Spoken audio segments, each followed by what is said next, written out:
Leitura diária. Primeiro livro de Crônicas, capítulo 9. O povo de Jerusalém. Por sua infidelidade, o povo de Judá foi levado prisioneiro para a Babilônia. Os primeiros a voltarem às suas propriedades e às suas cidades foram algumas pessoas do povo e alguns sacerdotes levitas e servidores do templo. Os de Judá, de Benjamim e de Efraim e Manassés, que se instalaram em Jerusalém, foram Utai, filho de Amiúde, neto de Oni, bisneto de Iri e trineto de Bani, um descendente de Perez, filho de Judá. Dos descendentes de Selá, o primogênito Asaías com seus filhos. Dos descendentes de Zerá, Jeuel. Os de Judá eram 690. Dos benjamitas, Salu, filho de Mesulão, neto de Odavias e bisneto de Asenua. E Binéias, filho de Jeroão, Elá, filho de Uzi, filho de Micre, e Mesulão, filho de Cefatias, filho de Reuel, filho de Ibnias.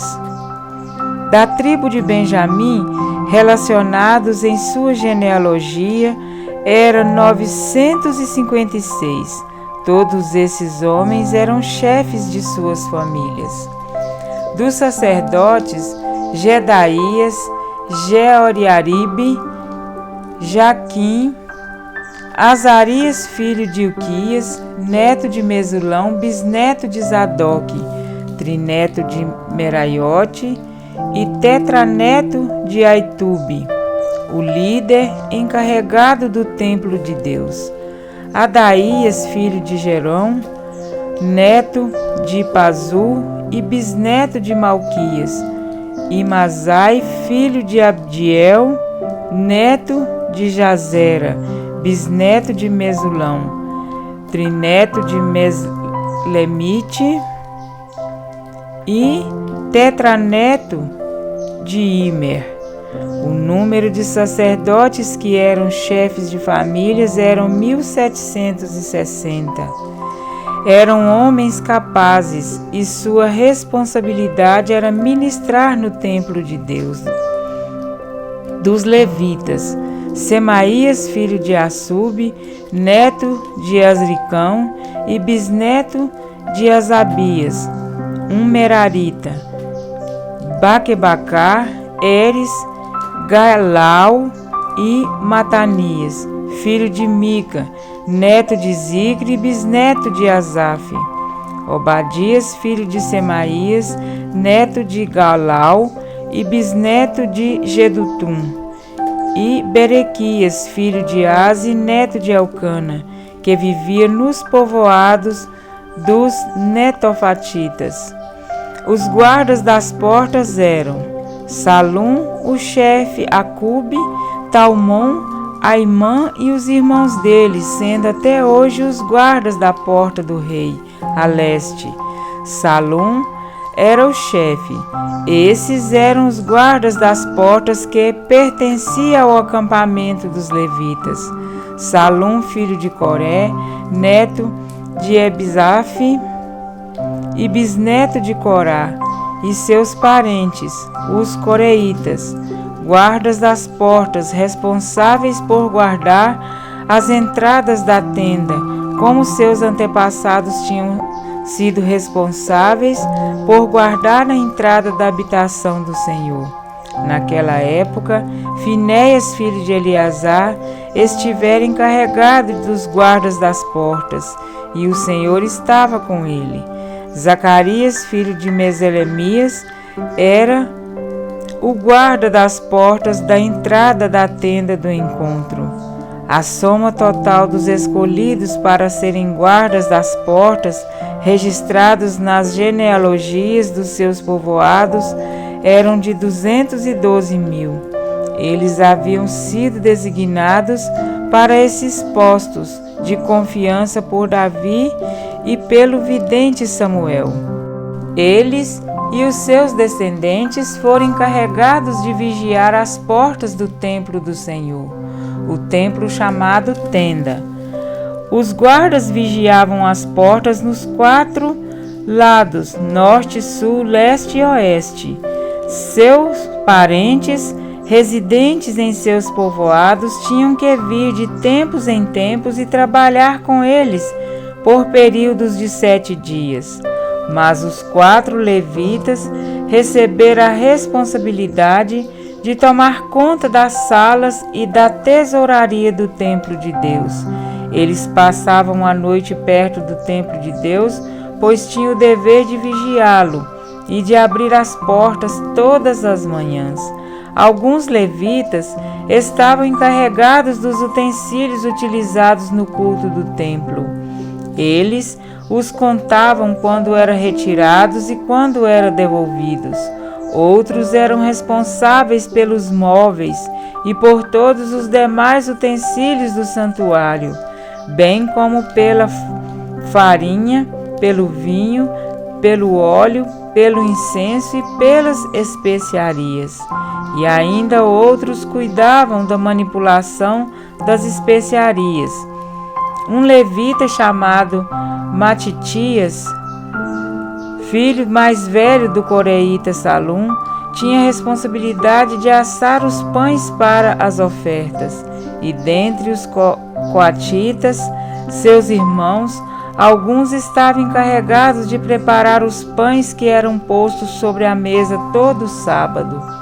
Os cantores, chefes de famílias levitas, permaneciam nas salas do templo e estavam isentos de outros deveres, pois de dia e noite se dedicavam à sua própria tarefa.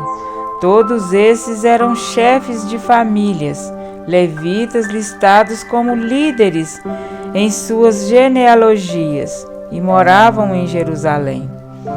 A genealogia de Saul. Jael, pai de Gibeon, morava em Gibeon. O nome de sua mulher era Maca, e o de seu filho mais velho, Abidom. Depois nasceram Zur, Quis, Baal, Neer, Nadab, Gedor, Aiô, Zacarias e Miclote. Miclote gerou Simeia. Eles também moravam perto de seus parentes em Jerusalém. Ner gerou Quis, Quis gerou Saul, Saul gerou Jonatas, Malquizua, Abinadab e Esbaal. Este foi o filho de Jonatas, Meribe, Baal, que gerou Mica. Estes foram os filhos de Mica, Pitom, Meleque, Tareia e Acás. Acás gerou Jadá, Jadá gerou Alemete, Asmavete e Ziri. E Ziri gerou Moza, Moza gerou Bineá, cujo filho foi Refaías. O filho deste foi Eliasa, pai de Azel. Azel teve 6 filhos, e os nomes deles foram Azricão, Boncro, Ismael, Searias, Obadias e Anã. Estes foram os filhos de Azel. Amém? Para refletir, a genealogia de hoje retrata a época pós-exílio babilônico. Jerusalém voltou a ser habitada pelos israelitas, os sacerdotes, os levitas e os servos do templo. Também alguns de Judá, de Benjamim, de Efraim e de Manassés habitaram em Jerusalém. As coisas começaram a funcionar como antes, como, por exemplo, o serviço no templo. Cada um reassumiu suas atribuições de acordo com o que Deus havia prescrito naquele tempo. Finéias regia o templo como sacerdote, e o Senhor era com ele. Os porteiros tinham o dever de montar guarda nas portas da casa do Senhor. E manhã após manhã eles tinham o dever de abrir as portas e de guardar o templo. Outros também eram encarregados de cuidar dos utensílios do ministério. Além daqueles que cuidavam dos móveis, objetos e materiais utilizados nas cerimônias. Os filhos dos coatitas cuidavam de preparar os pães da proposição para todos os sábados. Já os cantores moravam no próprio templo e não tinham outro serviço, porque de dia e de noite estavam ocupados no seu mister. O santuário e todo o seu serviço eram a sombra do verdadeiro e apontava para Jesus. Cada compartimento tinha um único propósito: apontar para o plano da redenção. Todos os que serviam no santuário deveriam estar em plena conformidade com o que o Senhor havia ordenado. 2 relatos do capítulo de hoje chamam a atenção. Os porteiros estavam guardando os 4 ventos, ao oriente, ao ocidente, ao norte e ao sul. No livro de Apocalipse 7, verso 1, encontramos João descrevendo a seguinte cena: Vi 4 anjos em pé nos 4 cantos da terra, conservando os 4 ventos da terra. Estes anjos também têm a missão de guardar. No caso deles, guardam a terra da destruição final, até que os servos do Senhor estejam todos selados. Apocalipse 7:3. Outro detalhe interessante é sobre os cantores. O seu serviço era de contínuo revezamento. Portanto, o santuário não era um lugar silencioso. A música era parte integrante de sua liturgia. As vozes dos cantores e os instrumentos eram ouvidos dia e noite. Em Apocalipse 4:8 também podemos encontrar algo semelhante.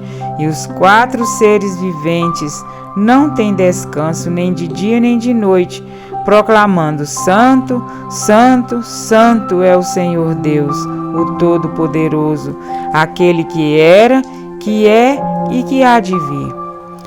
Percebem? Tudo no santuário terrestre apontava para o verdadeiro tabernáculo que o Senhor erigiu, não o homem. Hebreus 8:2. Era como uma maquete ilustrando em cada detalhe que Deus tinha um plano para nos tirar da enrascada em que viemos parar. O Senhor capacitou pessoas diversas com diferentes funções para a ministração de sua obra. Em todo o ministério do santuário havia a mais bela expressão do Criador, declarando a obra-prima de sua criação, de que um dia não existiria mais um véu separando-o de sua presença. O Cordeiro de Deus cumpriu a sentença definitiva. O véu foi rasgado. Mateus 27:51. E o serviço que ele incumbiu aos seus discípulos inclui uma linda promessa: Ide, portanto, e fazei discípulos de todas as nações, batizando-as em nome do Pai, do Filho e do Espírito Santo, ensinando-os a guardar todas as coisas que vos tenho ordenado. E eis que estou convosco todos os dias até a consumação do século. Mateus 28:19 e 20. Havia divisão entre Israel e Judá, e entre estes e todas as demais nações. O ministério que nos foi conferido é para todas as nações. Os judeus apegaram-se aos rituais e não deram ouvidos às palavras do Salvador. O nosso dever é ensinar todas as verdades que ele nos ensinou, lembrando que toda a Escritura é inspirada por Deus, segundo Timóteo 3,16. E se cumprirmos fielmente o serviço que Jesus nos confiou, ele promete estar conosco todos os dias de nossa vida até o dia final, onde receberemos o nosso galardão. Deus nos dotou de dons especiais para que possamos nos preparar e preparar outros para a gloriosa volta de Jesus. Todos são convidados às bodas do Cordeiro. Todas as coisas, ou seja, toda a Bíblia deve ser ensinada. Não desista, não deixe de examinar as Escrituras. Ela é o nosso mapa do tesouro, a nossa bússola para o santuário celeste. Com ela não erraremos o caminho e seremos sempre capacitados para a obra do ministério da casa de Deus. Amém?